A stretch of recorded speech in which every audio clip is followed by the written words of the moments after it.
Assalamualaikum warahmatullahi wabarakatuh. Selamat pagi.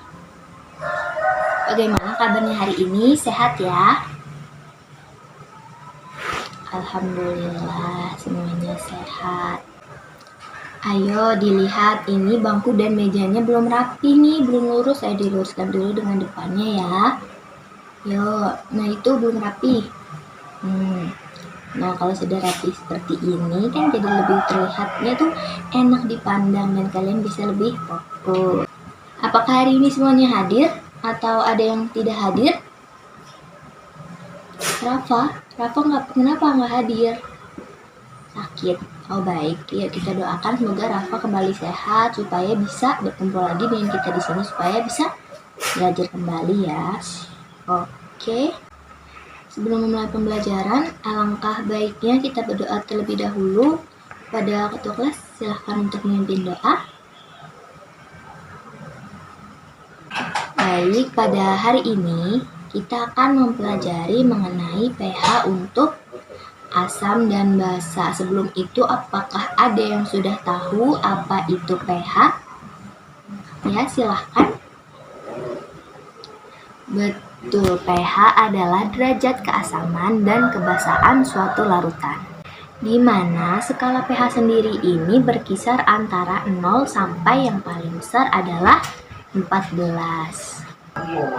Semakin kecil nilai pH-nya, maka larutan tersebut akan semakin bersifat asam. Dan juga sebaliknya, semakin besar pH-nya, maka larutan tersebut semakin bersifat basa.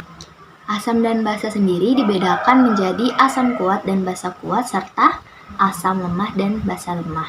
Apa bedanya? Nah, berbedanya ini terletak di ionisasinya, di mana untuk asam kuat dan basa kuat ini mengalami ionisasi sempurna, sedangkan untuk asam lemah dan basa lemah mengalami ionisasi sebagian.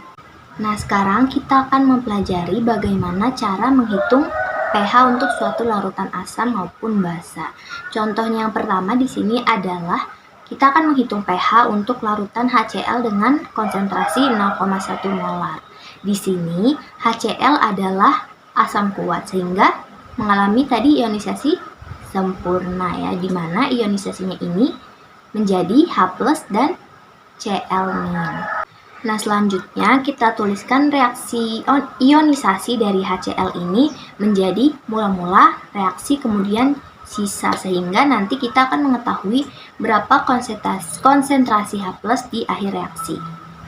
Nah, setelah dituliskan untuk reaksi mula-mula, reaksi, dan juga sisa, di sini kita dapatkan konsentrasi akhir dari H+ adalah 0,1 molar.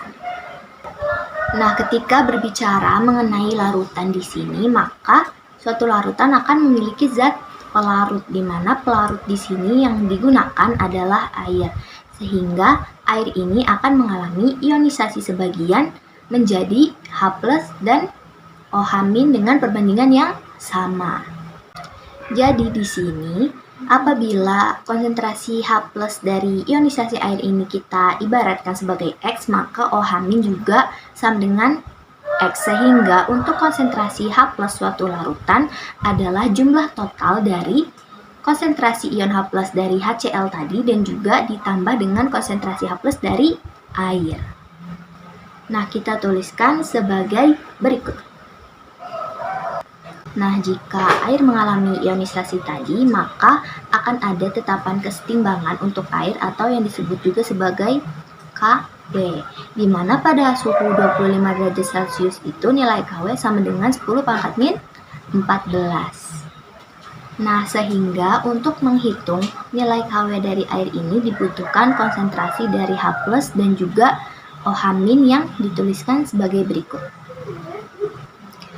Nah, di sini rumus KW adalah sama dengan konsentrasi H+ dikalikan konsentrasi OH-, karena konsentrasi H+ yang tadi sudah Ibu sebutkan yaitu total dari konsentrasi H+ HCl dan juga air, maka konsentrasi H+ di sini ditulis 0,1 ditambah X, kan? Nah, di sini kita asumsikan 0,1 plus X ini, nilai X-nya ini jauh lebih kecil daripada 0,1, sehingga dapat kita tuliskan 0,1 plus X ini setara atau sama dengan 0,1 saja.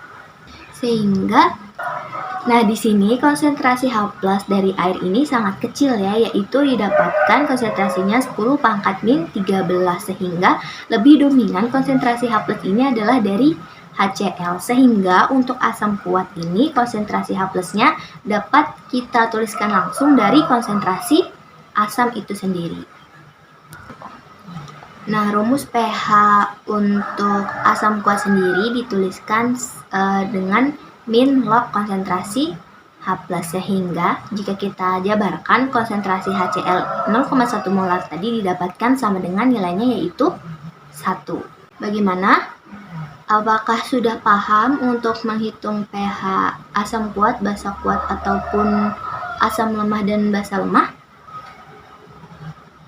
Sudah paham ya? Nah, kalau sudah paham, sekarang silahkan kalian duduk berkelompok ya. Satu kelompok beranggotakan 5 orang. Ayo, silahkan bergabung ya. Ya, oke, sudah semua? Oke, jadi totalnya ada 6 kelompok ya. Baik. Nah, sekarang masing-masing perwakilan kelompok boleh maju ke depan, ke ibu ya. Ini silahkan kalian ambil LKPD-nya satu kelompok sesuai jumlah anggotanya. Ya, oke. Nah, pada LKPD tersebut memuat materi yang tadi Ibu jelaskan, sekaligus juga memuat soal-soal latihan. Nah, tugas kalian berkelompok adalah berdiskusi dan juga menyelesaikan soal-soal tersebut. Nanti, Ibu akan menentukan soal mana yang harus dikerjakan oleh masing-masing kelompok. Sudah mengerti ya tugasnya apa? Baik, silakan untuk berdiskusi dan dikerjakan ya. Bagaimana? Apakah ada yang ingin dibingungkan atau ada yang ingin ditanyakan? Sudah selesai semuanya? Baik, kalau begitu silahkan bersiap-siap ya, dimulai dari kelompok 1 terlebih dahulu. Baik, alhamdulillah pembelajaran hari ini telah selesai dan setiap kelompok sudah mempresentasikan soal yang Ibu berikan dengan baik ya dan juga lancar. Nah, jangan lupa soal-soal tadi juga dipelajari kembali, dikerjakan kembali supaya kalian lebih paham dan juga lebih ingat lagi ya mengenai pH ini. Nah, untuk pembelajaran selanjutnya insya Allah kita akan membahas mengenai garam dan juga larutan penyangga. Jangan lupa dipelajari terlebih dahulu ya. Sekian dari Ibu, kurang lebihnya mohon maaf. Wassalamualaikum warahmatullahi wabarakatuh.